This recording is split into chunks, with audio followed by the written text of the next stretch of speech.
ನಮಸ್ತೆ. ನನ್ನ ಹೆಸರು ಜಾನ್ ಪ್ರಭಾಕರ್ ಅಂತ ಹೇಳ್ಬಿಟ್ಟು. ನನಗೆ ಹಿಮೋಗ್ಲೋಬಿನ್ ಕಡಿಮೆ ಆಗಿ ಪ್ರತಿಶತ 4 ಮಟ್ಟಿಗೆ ತಲುಪಿತ್ತು. ಈಗ ಹೀಲಿಯಾಸ್ ಹಾಸ್ಪಿಟ್ಲಿಗೆ ನಾನು ಬರುವಾಗ ತುಂಬ ನೋವಿನಿಂದ ಬಳಲ್ತಾ ಇದ್ದೆ.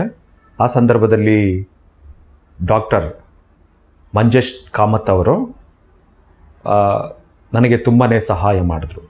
ಯಾವ ರೀತಿಲಿ ಅಂತ ಹೇಳುವಾಗ, ಬರುವಾಗ ರಕ್ತ ತೆಗೆದುಕೊಳ್ಳುವಂಥ ವಿಷಯದಲ್ಲಿ ತುಂಬ ವಿಷಯಗಳನ್ನು ಅವರು ನನಗೆ ತಿಳಿಸಿದರು.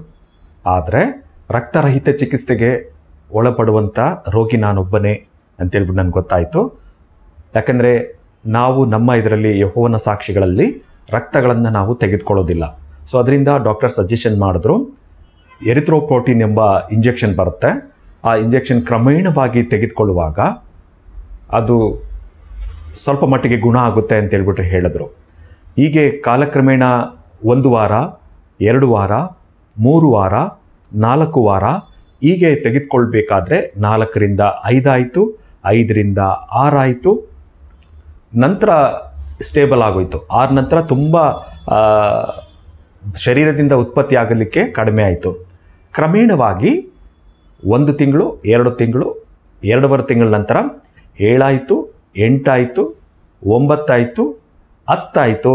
ಈಗ 11.2 ಆಗಿದೆ. ನಾನು ಬರುವ ಸಂದರ್ಭದಲ್ಲಿ ವೀಲ್ ಚೇರಲ್ಲಿ ಬರ್ತಾ ಇದ್ದೆ. ಈಗ ನಡಿಲಿಕ್ಕೆ ಮತ್ತು ಓಡಾಡಲಿಕ್ಕೆ ಸರಾಗವಾಗಿ ಆಗಿದೆ. ಸೊ ಈಗ ಡಾಕ್ಟರ್ ಕೂಡ ನನಗೆ ತುಂಬ ಪ್ರೋತ್ಸಾಹದಾಯಕವಾಗಿ ಉತ್ಸಾಹ ರೀತಿಯಲ್ಲಿ ನನಗೆ ಚಿಕಿತ್ಸೆ ಕೊಟ್ಟರು. ಈಗ ಚಿಕಿತ್ಸೆ ಕೊಡುವಾಗ ನನಗೆ ಬಹಳ ಸಂತೋಷವಾಯಿತು. ಮುಂಚೆ ಬರಬೇಕಾದ್ರೆ ನನಗೆ ಭಾಳಷ್ಟು ನೋವಿನಲ್ಲಿ ಆಂಬ್ಯುಲೆನ್ಸಲ್ಲಿ ಬಂದೆ, ವೀಲ್ ಚೇರಲ್ಲಿ ಬಂದೆ.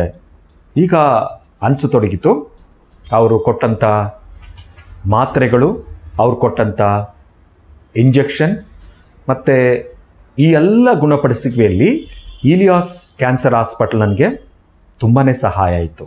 ವಿಶೇಷವಾಗಿ ಮಂಜೇಶ್ ಕಾಮತ್ ಅವರು ನನಗೆ ಕೊಟ್ಟಂಥ ಸಲಹೆಗಳು, ನನಗೆ ಕೊಟ್ಟಂಥ ಪ್ರೋತ್ಸಾಹ, ನನಗೆ ಕೊಟ್ಟಂಥ ಎಲ್ಲ ವಿಷಯಗಳಿಗೆ ಅವರೊಂದು ಮಾದರಿಯಾಗಿದ್ದರು. ಹೀಗೆ ನಾನು ಸಂಪೂರ್ಣವಾಗಿ ಗುಣಮುಖನಾಗಿದ್ದೇನೆ ಮತ್ತು ನಾನೀಗ ಯಥಾಪ್ರಕಾರ ನನ್ನ ಕೆಲಸ ಕಾರ್ಯಗಳಲ್ಲಿ ನಾನು ತೊಡ್ಕೊಂಡಿದ್ದೇನೆ. ಈಗ ಡಾಕ್ಟರ್ ಕೂಡ 2 ತಿಂಗಳಿಗೊಮ್ಮೆ ಬಂದು ನನ್ನೊಂದಿಗೆ ಭೇಟಿ ಮಾಡು ಅಂತ ಹೇಳಿದ್ದಾರೆ. ಸೊ ಕ್ರಮೇಣವಾಗಿ 2 ತಿಂಗಳಿಗೊಮ್ಮೆ ನಾನು ಬಂದಿದ್ದೇನೆ. ಈಗ ಡಾಕ್ಟರ್ ನೀನು ಸಂಪೂರ್ಣ ಗುಣವಾಗಿದೆಯಾ? ಸೊ ಅದಕ್ಕೋಸ್ಕರ ನಿಮ್ಮ ಬಳಿ 1-2 ನಿಮಿಷ ಮಾತಾಡಲಿಕ್ಕೆ ನನಗೆ ಪ್ರೋತ್ಸಾಹಿಸಿದರು. ಆ ಕಾರಣದಿಂದ ನಾನು ಮಾತಾಡ್ತಾ ಇದ್ದೇನೆ. ಧನ್ಯವಾದಗಳು.